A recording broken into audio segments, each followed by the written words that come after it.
control, like we can't handle a situation and we don't know what to do and we don't know how to cope with it, it's comforting to know that there is somebody who does, and there is something that does control everything. We don't know and we can't see the big picture, knowing there's someone who does.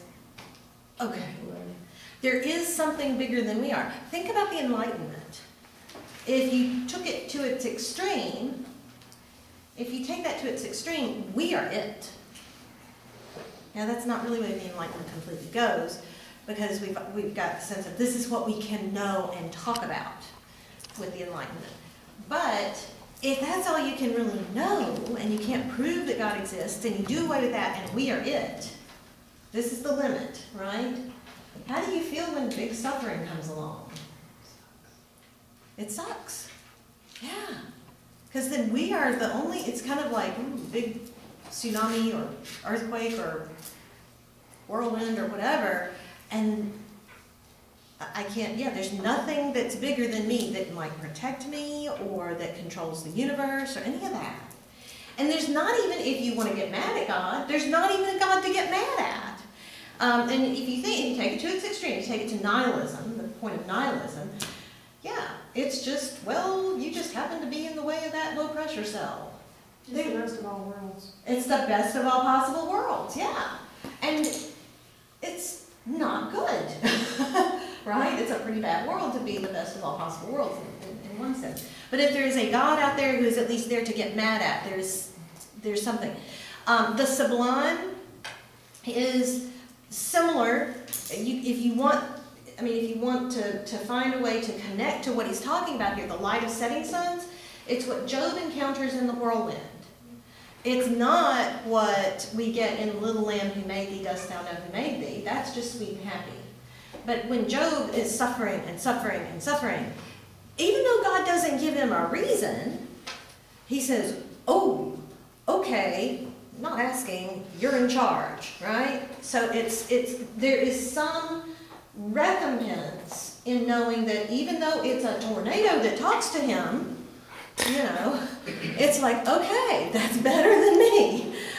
I'm not saying I'm fighting with a tornado, right? I mean, God's speaking as a tornado, right? So that's what he's talking about here. That unlike the Enlightenment that thought everything, it's like, oh, we can understand so much. It's scary when you think, okay, now we've explained everything. Not, because there's a lot that we can't explain. So, okay. So, the elevated thoughts, a sense sublime, at line 95, of something far more deeply interfused whose dwelling is the light of setting suns. Line 99, in the mind of man, a motion and a spirit that impels all thinking things, all objects of all thought, and rolls through all things. So, he says he still loves the meadows, the woods, the mountains, everything. Of all the mighty world, of eye and ear. He's not saying that there's no world really there. He's saying, I still love how beautiful it looks and how beautiful the birds sound and all of that. Both what they have create and what perceive. Well pleased to recognize in nature and the language of the sense, the anchor of my purest thought. He says this is the guardian of his heart. But it's not, at this point now he's talking about the poet stage again. Both what they half create and what perceive. Yes, he sees the mountains, he sees the sky, he hears the birds. He does experience with his senses, but then he's connected to something transcendent.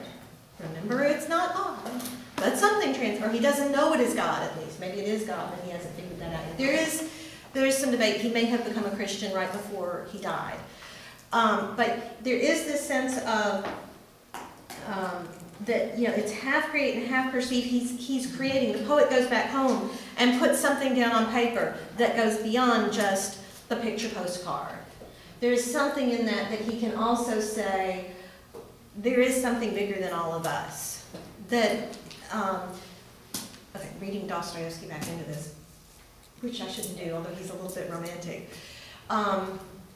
In this passage, there's a character, Father Zosima, who's talking to a woman who has lost her child, and she will not be comforted. And he's this holy man, and he says, "Fine then, don't be comforted.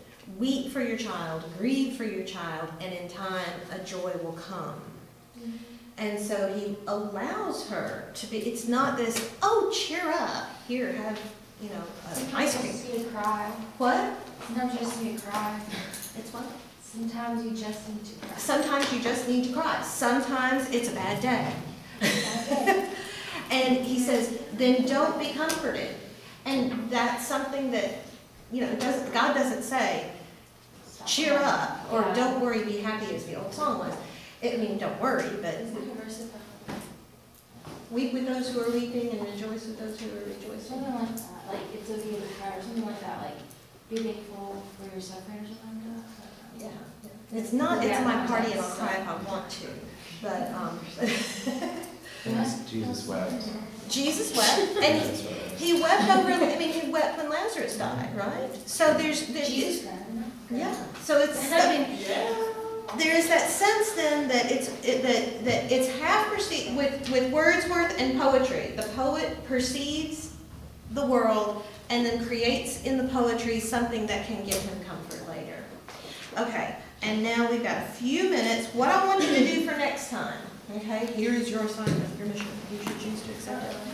Okay, let's see, let's make a list of. Okay, first of all, for next class, you will have a reading quiz. It will be composed of, do you bring both books? Okay, you'll get credit if you bring both volumes D and E to class. You will get credit on the quiz. Now, what I want you to do, let's make a list real quickly of everything that we have read. Okay?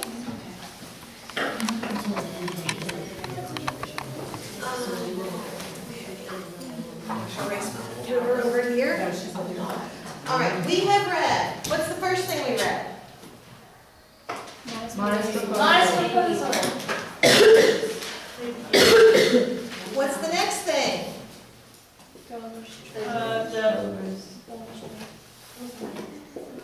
Okay, and we didn't read the whole thing. The Rape of the Law. Yeah. Rape of the Law. Andy.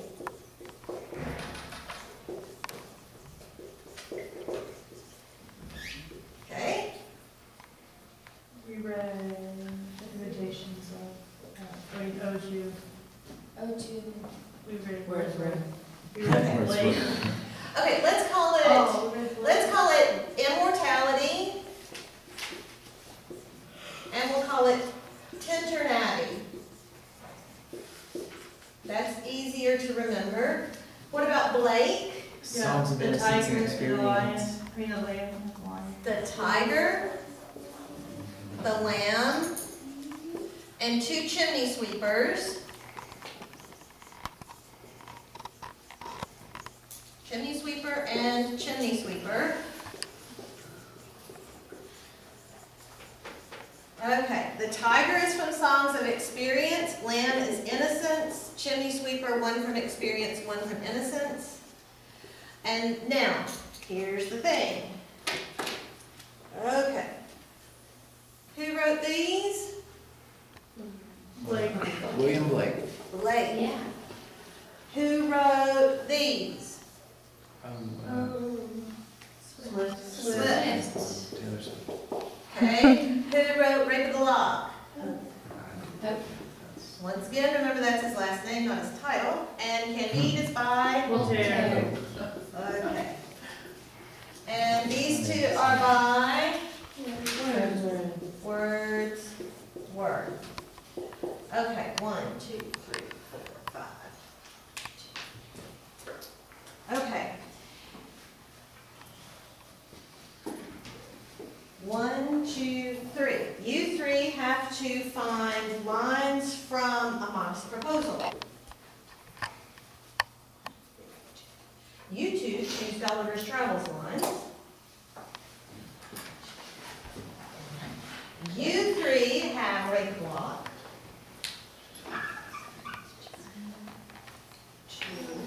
You two have the first half of Candide.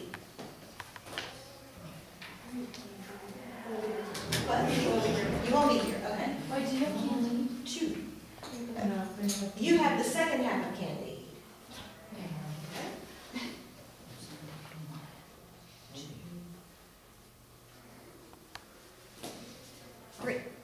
3 have Blake's poems, Okay. all 4 Blake poems. 2, y'all have immortality. Okay. Y'all have tension F, 1, 2, 3. Y'all have tension